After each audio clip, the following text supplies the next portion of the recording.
to do a few basic exercises that I do in a lot of my workouts, and I'm going to show you some common mistakes that are seen during these exercises and show you how to correct these so that you can feel the workout better and get the most out of your workout. So the first one we're going to start with is a basic squat. So for a squat, a lot of the times you'll see people squat and the knees will turn in or the knees will turn out, rolling over the sides of your feet. Another very common mistake is letting the weight in your body transfer over into your toes when you do your squat. So instead of sitting back, you'll roll up and not do the full extension that your body will let you.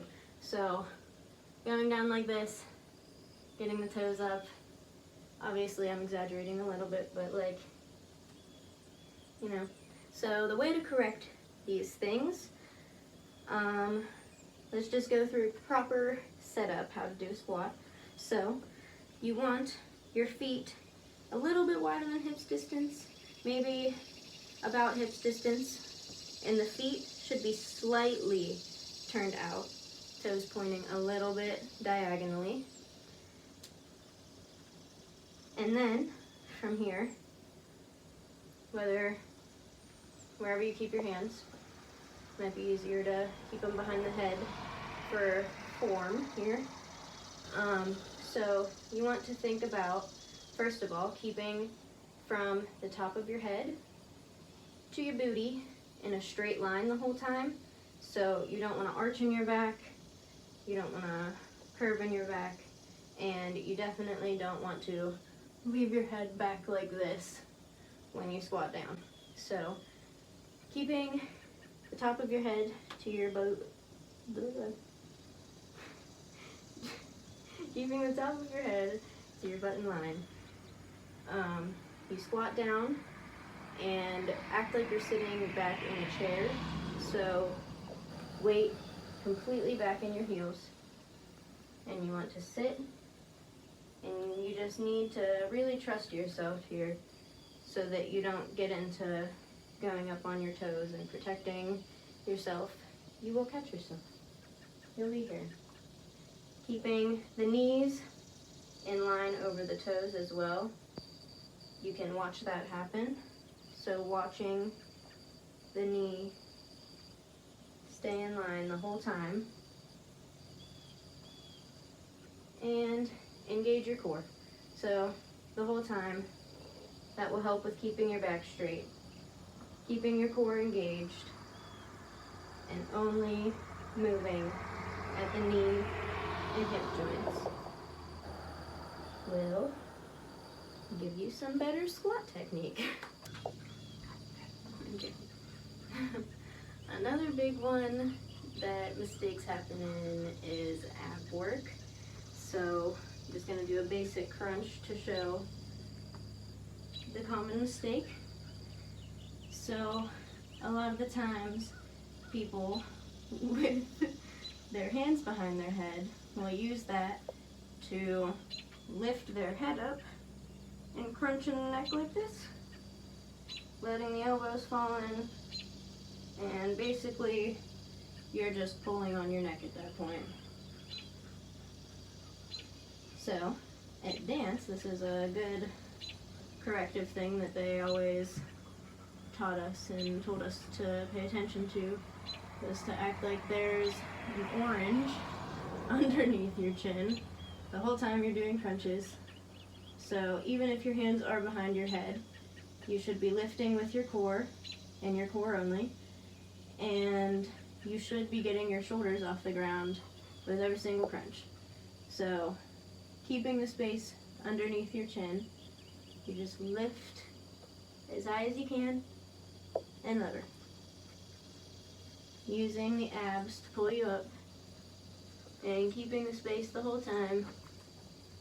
Getting your shoulder blades off the ground. Another very common mistake when doing crunches is letting the lower back release off the ground every time you come down. So that would happen from having loose feet and legs here. So that would look a little like this.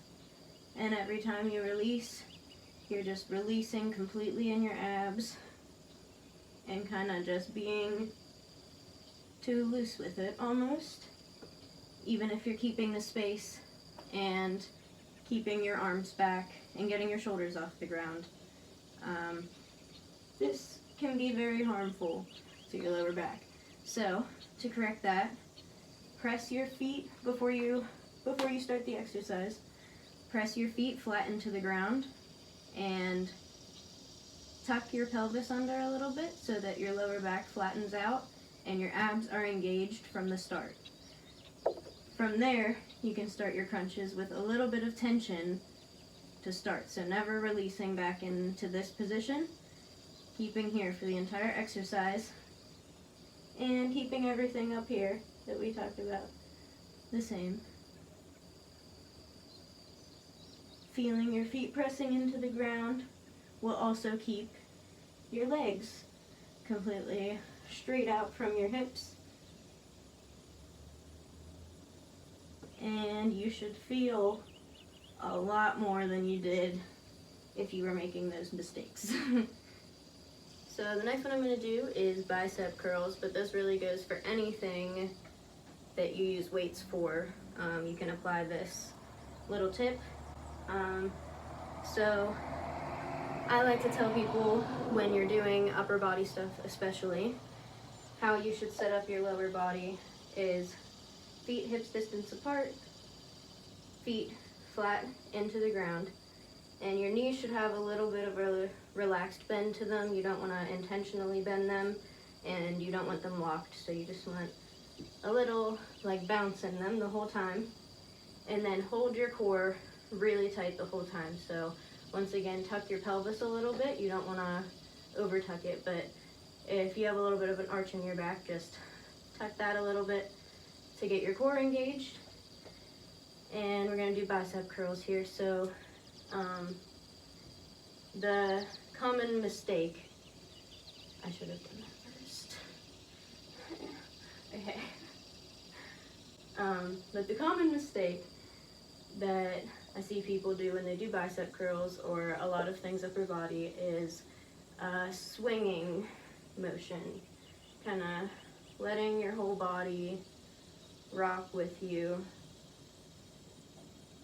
while you do them,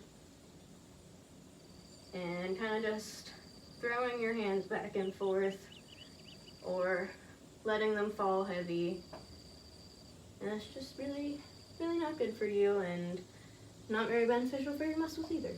So, as I explained the fitness stance earlier, if you get set up in that and your core is engaged, you want to really control the up and down. Yes, and down. So never letting them just fall. You want to feel the same resistance as you release down as you do when you bring them up. And it seems really slow, but I promise you're going to feel it more, and your muscles are going to thank you if you do this correctly. Next is a push-up. So this one has a lot of common mistakes to it, and almost every person that I've seen do push-ups does them incorrectly in some way. So I feel like this is an important one. So firstly, the common mistakes that I normally see are, biggest one, dropping here. So with this, number one, you're putting a lot more weight on your hands and your shoulders than you need to, and making it just so much more difficult for yourself to do these push-ups. So to correct that one, from here, you want to do kind of the opposite of the pelvic tuck and you're gonna bring it up a little bit. You wanna bring, same as the squat earlier, your head should be completely in line with the rest of your body. So never looking up like this or down like this. That will help keeping the booty in line too. And just keeping your core engaged is really the biggest thing throughout a lot of these exercises, and keeping them done correctly. So just really holding in your core and keeping your body completely straight in line. It feels like a lot more work when you're just sitting here in it, but when you do those push-ups, you'll see that you're a lot lighter that way. Next big mistake that I see is having the butt lifted up a little bit. So you're kind of in like a half downward dog. And once again, you're just putting so much more weight on your hands than you need to. You're given like a weird half shoulder, half push-up exercise. I don't know.